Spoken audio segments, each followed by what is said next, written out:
those 3 days had such an impact on me.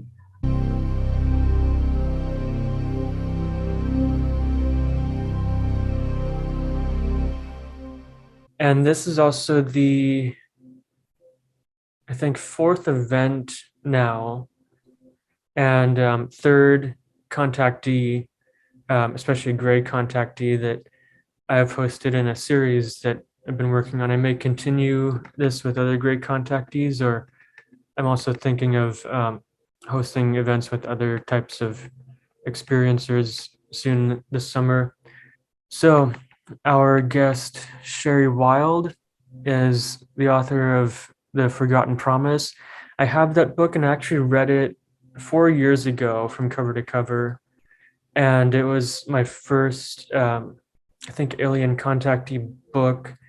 I got it right after I went through, I guess, one of my first initiation experiences with a more dramatic series of alien contact that started around a trip with Mount Adams. That, long story short, led to me learning that I've really had lifelong contact, and even before this life, been involved with an alien group. And I'll be sharing that story in the near future. So Sherry was like my first contact. I don't have the book with me right now, but contactee I read the story of, and kind of that story helped me gain validation and more clarity on what was happening in the first days and moments of when I was going through kind of a fear response, which I think is natural for contactees after learning that I'd been taken off planet, but not actually known by who or what happened. We will continue with just a short few questions from me and Sherry's responses, and we will then open the floor to kind of a more casual seminar style conversation, not so much of a long organized presentation like we've done previously. The conversation will kind of guide itself, and we're mostly going to be commenting on Sherry's story and asking her relevant questions to what she's been through and the messages she has to share. So without further ado, I'll welcome Sherry, and then we can get into our conversation. Sherry, do you have anything else to say right off the bat? Introduce yourself and your story. And I guess the beginning should be, for those who don't already know you, more about your story and how it got started and how you got started in this field. Okay. Well, I got thrown into it. I was a reluctant person to come forward. I didn't want to come forward with it, but it was, in hindsight, I see now that it was my mission. It's the whole purpose of my life was to come here and to bring out this information. But at the time I was living a normal life and rather enjoying it, and it very suddenly was thrust upon me that I had been having these encounters. It's written in the book how it went, and I've told the story a lot, so I won't bore people with it, but basically it just was time for me to wake up. It was right after the harmonic convergence in August of 1987. I was 36 years old, and those 3 days had such an impact on me. There was no internet. There was nobody told me that this was going to happen, that there was going to be this harmonic convergence. I had no way of knowing it. I just felt it. And I couldn't go into work. I had a real estate business, and I couldn't go into work for 3 days. I just spent them outside up on the top of my hill behind my house. But I don't have any memory of what happened during those days. Are just gone. I just remember walking up through the trees and looking at the sky and the feeling of tingling through my hot body and anticipation and excitement. And after those 3 days were over, I realize now everything is coming clearer. Actually, day by day, week by week, especially right now, I'm getting a lot of the missing parts of my story are filling in, and this is one of them. I realize now that I got activated, that when I went up there, I do remember now there was a ship up on the top of the hill, and my family was there, my tribe, or whatever you want to call them. And there was great discussion about what is going to be happening now moving forward, that it was time for me to be activated and come awake, remember the truth of who I was, and share that with the world. And of course, I didn't bring any of that back down the hill, and went back to my normal life, selling real estate and living my life. But it was only a matter of, let's see, that was in August. Yeah, it was only a matter of a few months when I started to become very, very preoccupied with a memory I had of lost time from when I was 17. So I was 36 years old now. So it was like 20 years previous, when I had been on my way to my girlfriend's house and been driving along, and suddenly my car came to a stop in the road, and there were some men standing up ahead of me. I think there were 4 of them. And I don't remember details as well anymore, but I think there were 4 of them. And I had lost time. I got to my girlfriend's house 2 hours late. It was planned that I would be there at 10 o'clock, and I got there at noon. And so it was a typical thing to have happen to me. I will say that. I had lots of these kinds of things where I would be one place and then suddenly be somewhere else, or where I would lose time, or where I would tell my girlfriend, I would tell my friend Vicky, I would say to her, they're coming for me, you have to keep me safe. I would do bizarre things like that. But we never talked about it. We never discussed it. I never looked at it. And all of a sudden, here I am, I'm 36 years old. I'm looking back at this time in my life when I'm 17, 4 men in the road, my car comes to a stop, I have 2 hours of missing time. All of a sudden, I'm like, are you crazy? Why did you not ever wonder what happened to you? Well, how could you not explore this? Something happened during those 2 hours that was obviously so traumatizing that your mind has blocked it out. So I decided I needed to find out what it was. I couldn't go to sleep at night thinking about it, and I would replay the car rolling to a stop, and through the windshield, I would see this face. And I would tell myself, if I could just see that face, I knew that would be the key to it. It would unlock it all, and I would know. And I would focus on that face looking at me through the window, and he would be talking to me. And I couldn't get what he was saying. I couldn't see him. And every night I would do that until finally I decided I need to be hypnotized. So this was 87. So there was no internet. You can't do that. So I looked through the yellow pages, and I started asking people about, finding a hypnotist. And I didn't know how to go about doing that. I didn't know much about it, but I knew I felt like I couldn't live until I got the answer to what had happened during that 2 hours. So, of course, it all played out. It's like, it was all choreographed so perfectly. So we started to have a UFO flap in our community. It was the biggest flap in the world at the time. It was right here, centered in southwestern Wisconsin, and between these 3 small communities. And it was like in a triangle. And I later learned that right in the center of it was my house, right in the center, if you drew a triangle between these. And that everybody was talking about it. People were having experiences, and I was paying no attention to it. It didn't interest me at all. But my best friend, Vicky, who was the same friend whose house I was going to when I was 17 years old, she calls me and says, Sherry, they're having a news press thing at the high school. We should go to it and let's go find out what they have to say about all these UFOs they've been seeing. And I said, oh, I don't think I'm interested in that. And she said, really? I thought you'd really be interested in that. You always were talking about UFOs, when you were younger. And I said, I never talked about UFOs. And she said, yeah, you did. She said, you used to talk about, UFOs, that you would see them and stuff. And I just dismissed that. And she kept talking. And she said, they said that they want people to come forward at this meeting and introduce themselves if they saw a ship and then had missing time. And she said, I thought maybe you might want to talk to them. And I said, why? And she said, because of that thing that happened when we were younger, when we were 17 and you were coming to the house and you had the 2 hours of missing time. And I said, that has nothing to do with UFOs. And she said, but when you got to the house, you were talking about the little men that you saw, the little spacemen, you called them, and you wanted to take me back and show me the ship. And I said, I never did that.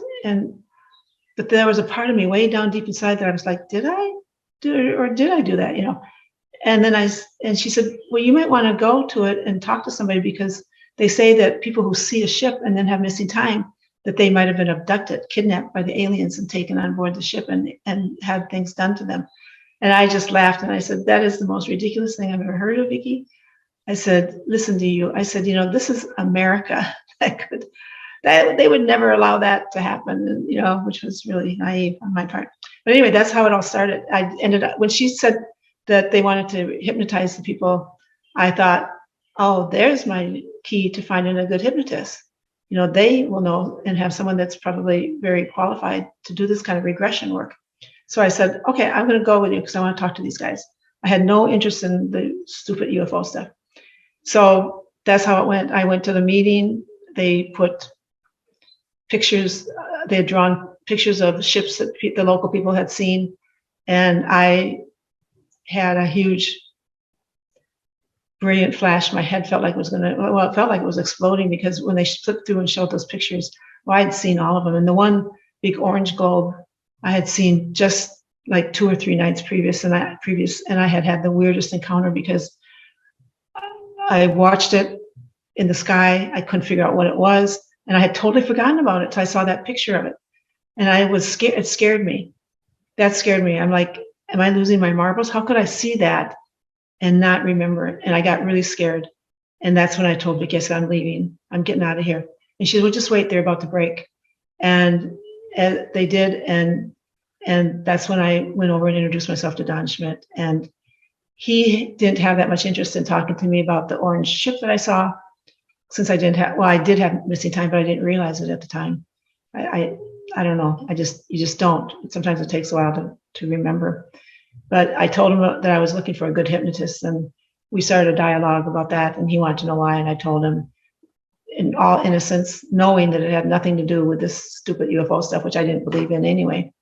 And he stayed in touch with me, and he very, very gently nudged me along until I had confidence in him and trust in him. And he then eventually persuaded me to have a regression doctor, or not doctor, he wasn't a doctor, I always want to call him a doctor. It was the Hynek Center, Center for UFO Studies in Chicago, set it all up, and they were with me. And it was the day my life changed, the day I walked into that Stanley Mitchell's office. Excellent hypnotist, just excellent, and so patient with me, because I was really blocked, and got me to relive the events very clearly, without any doubt. I relived what happened that day, and there was no suggestion there. It was pure what came through, and done very professionally. But it was not what I wanted. I didn't know what I wanted. I didn't want it to be, Don speculated maybe it was utility men or men working on the highway. But I said, I remembered they were all dressed alike in coveralls, and they were carrying these wands. I said, he checked he went back that far to see if there had been any road work or any utility work done in that area. He checked everything, but he said, we'll find out what it is, and it's probably nothing.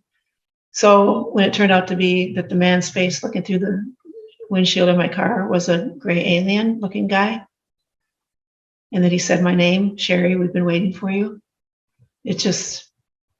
my heart just about exploded in my chest. So my life changed from that moment. It never went back to being normal, what we call normal. I never went back to the matrix. Again, I was pulled out of the matrix at that point, as I was meant to be. And I went through a very quick awakening, and it's been quite the journey ever since. So that's how it begins. That's a fairly good introduction already of your story, Sherry. So I could start in with a few of my questions. I guess one that can probably tie in, and you can probably relate to quickly, is I titled this event, It Starts With One, and I came up with this question of what does that really mean, and where does that phrase come from in your story? That's good. I have I have T-shirts now and jerseys and things you can buy, and it says on it, it starts with 1. And I will wear mine every now and then, my T-shirt out with that on it. And I have people looking at me, and every now and then someone will come up and ask me what it means. That goes back to when I was 8 or 9 years old, and the guys came and picked me up out of the backyard when I was out behind the house playing with my brother on a very hot summer morning in Wisconsin. They took me up above the earth and they showed me the planet being destroyed. And it was traumatizing. And as I watched it, I started to cry, of course, because I assumed that this was happening in real time and that they had picked me up to keep me safe from it, but that my family was left behind and they were all dead and everyone I knew was dead, because I could see the whole planet very quickly. It started with a tsunami along the west coast of America, and fires broke out. In spite of all the water, there were fires, and they spread quickly up to the Rocky Mountains. I could see we were above the earth and I could see this. And it just spread so fast. And it seemed like it took no time at all for the whole earth to be just black and charred and gritty. You know, I remember it being, just dark smoke above it. And it was just charred rock, and no life on it. And I cried, and I said, "What have you done? Why have you done this?" And he said, "We didn't do this." He said, "We didn't do this." He said, "It hasn't happened." He said, "This has not happened yet." And I stopped sobbing or crying as best I could to listen to what he said. And he said, "But this is your future. If you humans continue on the path that you're on now, this is your destiny." And I said, "Well, why are you showing me this?" And I said, "I'm just a little girl." I said, "You need to show this to like the president or people who can do something about it." And he knelt down in front of me and got right down and looked in my eyes, and he said, "Sherry, it starts with 1." And that's where it comes from. And so when people ask me, "What does that mean on your T-shirt? It starts with 1." I say, anybody can make a change in this world. You don't have to be somebody. You just have to speak up. You just have to not remain silent. You just have to take action when you see something that's not right or is just wrong. So I said, anybody can be the catalyst for change. So that's what it means. And it's true. I mean, I'm a 50s child here in rural Wisconsin, grew up out in the boondocks and just living a quiet life. And I mean, I'm having my little corner of the world. It's not big, but the book is going to probably be made into a mini series. And at least that's the guys have told me that's going to happen. So that's going to have a huge impact. So, I mean, it does. And the book is having an impact in its own way. And, my guys once told me back in the early, when was it, 2009 or so, they told me, "Sherry, you're responsible for waking up, personally, waking up 90 people. You need to wake up 90 people." And I said, "Give me a hard one." I said, 90 people, that's easy. That's going to be easy to do. And they looked at me and they said, "Not as easy as you think." And boy, have I learned that. It's not easy to wake people up. A lot of people think they're awake. That's what's so interesting. And they're just very confident that they're awake, but they're not. And they're only partially awake. They're awake to some degree, but they're not fully awake. They're not taking accountability for what's going on the planet. They stop short of that. They won't look at the evil that has taken place. They won't look at what humanity has allowed to have happen on this planet. And that's the big part of waking up. That's the big chunk. Waking up and remembering that you're a child of God and you're one with the Creator and all that good stuff. That's nice. And that's all well and good. That's nice. But if you stop there and anything that is of the dark and anything that's not pretty to look at and all you're doing is sending love and light to it, sorry, that's not it. You need to look at it. We all need to look at. That's why if you're following any of the truthers these days, a lot of times they'll have that slogan, you know, save the children, because I started talking about the children a long time ago, and that's what we have to be cognizant of, you know, is what we have allowed to happen to our most innocent inhabitants of this planet. So, okay, I'll get off my soapbox, but hope that answers that. It does, Sherry. Thank you.